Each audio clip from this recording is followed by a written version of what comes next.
اللہ تعالیٰ نے موسیٰ علیہ السلام کو بنی اسرائیل کے بارے میں کیا حکم دیا؟ فرعون کو جب بنی اسرائیل کے مصر چھوڑنے کا علم ہوا تو اس نے کیا کیا؟ بنی اسرائیل کو اللہ تعالیٰ نے کیسے فرعون کے ظلم سے نجات دلوائی؟ اللہ تعالیٰ نے فرعون اور اس کے لشکر کو کیسے نیست و نابود کیا؟ یہ اور اس طرح کے تمام سوالات کے جوابات جاننے کے لیے ہماری آج کی ویڈیو کو مکمل دیکھیں، ہمارے چینل دی لیڈنگ لائٹس کو سبسکرائب کریں اور ساتھ ہی موجود بیل آئیکن کو کلک کریں تاکہ ہماری آنے والی تمام ویڈیوز آپ تک بروقت پہنچ سکیں۔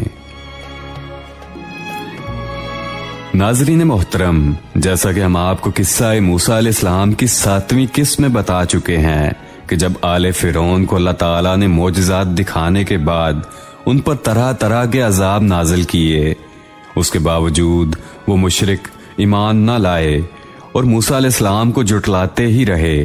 جب ان پر عذاب آ جاتا تو وہ موسیٰ علیہ السلام کے پاس پہنچ جاتے کہ اپنے خدا سے دعا کرو کہ یہ عذاب ہم سے ہٹا لیا جائے، ہم بنی اسرائیل کو جانے دیں گے۔ لیکن جب عذاب ہٹا لیا جاتا تو وہ پھر واپس اپنے اسی کفر پر ڈٹے رہتے۔ سب سے سخت عذاب جو اللہ تعالیٰ نے بنی اسرائیل پر نازل کیا وہ خون کا عذاب تھا، وہ شدید عذاب تھا۔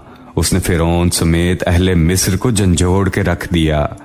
تب وہ سب اکٹھے ہو کر موسیٰ علیہ السلام کے پاس آئے اور موسیٰ علیہ السلام سے جو کچھ کہا اللہ تعالیٰ اس کا ذکر قرآن پاک میں ایسے فرماتے ہیں۔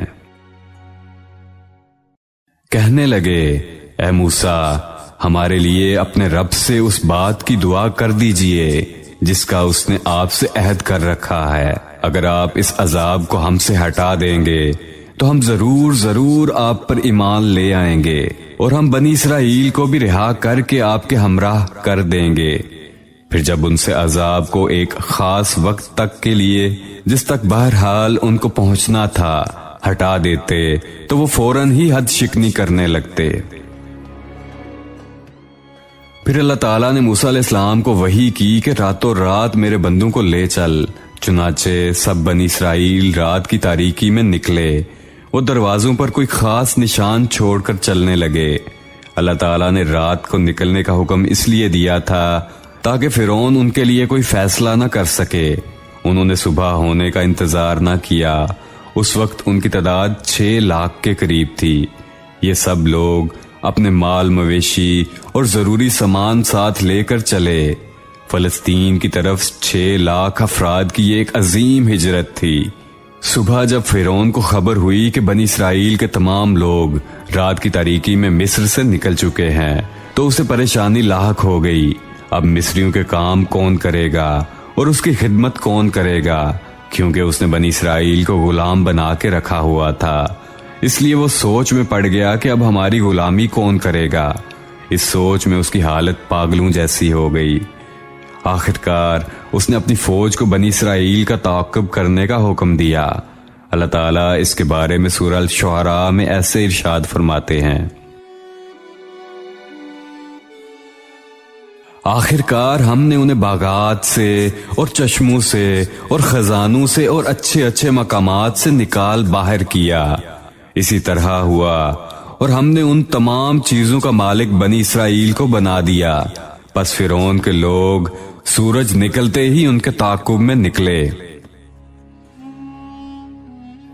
ایسے فرعون نے سورج طلوع ہوتے ہی اپنے لشکر تیار کیے اور بنی اسرائیل کے پیچھے نکل پڑا۔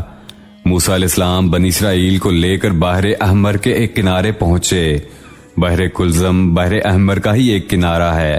جب یہ لوگ وہاں پہنچے اور پیچھے مڑ کے دیکھا تو کیا دیکھتے ہیں کہ فرعون اپنے لشکر کے ساتھ بھاگا ان کی طرف آ رہا ہے۔ بنی اسرائیل گھبرا گئے کہ اب کیا ہوگا۔ سامنے آسمان کو چھوتی سمندر کی لہریں تھیں اور پیچھے فرعون کا وسیع لشکر تھا جو کہ بس ان کے سر پر پہنچنے ہی والا تھا۔ فرعون اور اس کے لشکر بنی اسرائیل کے قافلے کو دیکھ چکے تھے کہ وہ سمندر کے کنارے پہنچے ہیں، ان کے آگے کھلا سمندر ہے۔ فرعون اور اس کے سپہ سالار خوشی سے جھوم گئے اور آپس میں بنی اسرائیل کو لے کر مذاق اڑانے لگے کہ اب تو یہ کہیں نہیں جا سکتے، سامنے تو سمندر ہے۔ بنی اسرائیل کے لوگ سخت خوف زدہ ہو کر موسیٰ علیہ السلام کے پاس اکٹھے ہوئے، انہیں کہنے لگے کہ آپ ہمیں کہاں لے آئے ہیں؟ سامنے سمندر ہے اور پیچھے فرعون کی فوج۔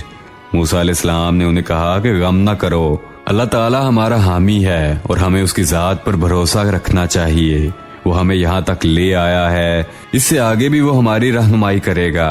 اللہ تعالیٰ اس کا ذکر سورہ الشعراء میں ایسے فرماتے ہیں، ہم نے موسیٰ کی طرف وحی بھیجی کہ دریا پر اپنا عصا مارو، بس اسی وقت دریا پھٹ گیا اور پانی کا ہر ایک حصہ بڑے پہاڑ کی طرح کھڑا ہو گیا۔ اللہ تعالیٰ نے موسیٰ علیہ السلام کو وحی کی کہ سمندر میں اپنا عصا ماریں۔ آپ علیہ السلام نے ویسے ہی کیا تو اسی وقت آسمان کو چھوتی لہریں دو حصوں میں تقسیم ہو گئیں، دونوں جانب پانی پہاڑ کی طرح کھڑا ہو گیا اور پانی ہٹنے سے سمندر کے اندر خشک راستہ بن گیا۔ کیا نظارہ تھا کہ ایک ٹھاٹھے مارتا سمندر اللہ تعالیٰ کے حکم سے دو حصوں میں تقسیم ہو گیا، اس کے درمیان خشک راستے بن گئے اور ان کی دونوں اطراف پانی کے پہاڑ کھڑے ہو گئے۔ اس واقعے کا ذکر اللہ تعالیٰ سورہ طٰہٰ میں ایسے فرماتے ہیں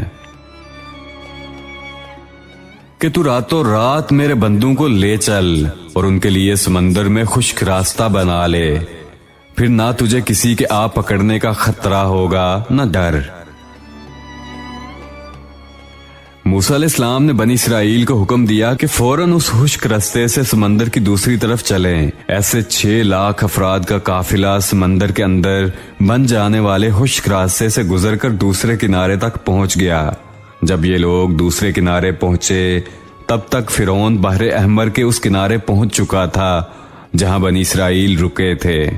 فرعون اور اس کے لشکر نے دور سے اللہ تعالیٰ کا ایک اور معجزہ بھی دیکھ لیا تھا کہ کیسے اللہ تعالیٰ نے سمندر کو 2 حصوں میں تقسیم کر دیا۔ سمندر کا پانی پہاڑوں کی شکل میں ان کے سامنے تھا اور اس میں موجود خشک راستہ جس سے بنی اسرائیل گزر کے دوسرے کنارے پہنچے تھے وہ بھی ان کے سامنے تھا۔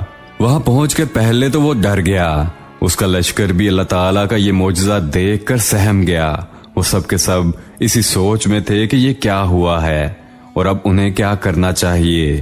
ایسے میں فرعون کو خیال آیا اگر موسیٰ اور ان کے ساتھ بنی اسرائیل اس میں سے صحیح سلامت گزر سکتے ہیں تو ہم کیوں نہیں گزر سکتے۔ اس خیال کے ساتھ ہی اس نے اپنے گھوڑے کو سمندر میں داخل کر دیا، اس کے پیچھے اس کے سب ساتھی بھی سمندر میں داخل ہو گئے۔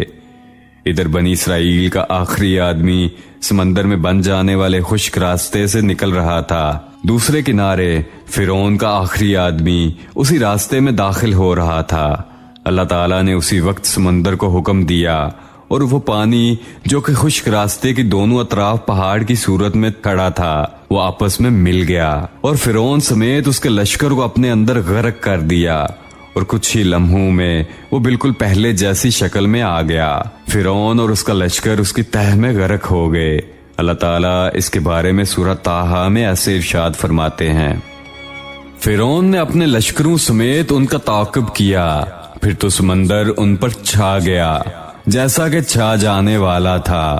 فرعون نے اپنی قوم کو گمراہی میں ڈال دیا اور سیدھا راستہ نہ دکھلایا، اور ہم نے بنی اسرائیل کو دریا سے پار کر دیا۔ پھر ان کے پیچھے پیچھے فرعون اپنے لشکر کے ساتھ ظلم اور زیادتی کے ارادے سے چلا، یہاں تک کہ جب ڈوبنے لگا تو کہنے لگا کہ میں اس ذات پر ایمان لاتا ہوں کہ جس پر بنی اسرائیل ایمان لائے، اس کے سوا کوئی معبود نہیں اور میں مسلمانوں میں سے ہوں۔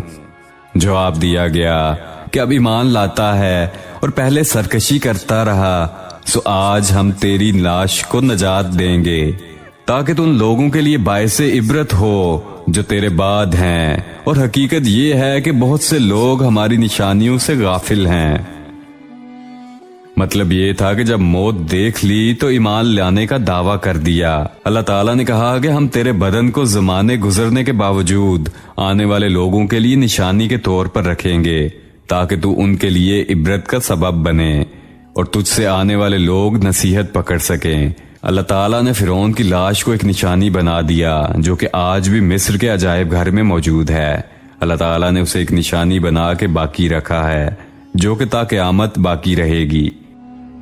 ایسے بنی اسرائیل کو اللہ تعالیٰ نے فرعون کے ظلم و ستم سے نجات دی اور وہ سمندر کے دوسرے کنارے پہنچ گئے ان کے پیچھے فرعون اور اس کا لشکر سمندر میں غرق ہو گیا۔ ناظرین، یہاں ہمارے سلسلہ دی لیڈنگ لائٹس کے قصہ موسیٰ علیہ السلام کی 8ویں قسط مکمل ہوئی۔ موسیٰ علیہ السلام اور بنی اسرائیل کی زندگی کے باقی حالات کے بارے میں جاننے کے لیے آپ کو ہماری اگلی ویڈیو تک انتظار کرنا ہوگا۔ جانے سے پہلے ہمارے چینل دی لیڈنگ لائٹس کو سبسکرائب کریں اور ساتھ ہی موجود بیل آئیکن کو کلک کریں تاکہ ہماری آنے والی تمام ویڈیوز آپ تک بروقت پہنچ سکیں۔ اور ناظرین، ہماری آج کی ویڈیو کے متعلق اپنی قیمتی رائے کا اظہار نیچے موجود کامنٹ باکس میں ضرور کیجیے گا۔ شکریہ۔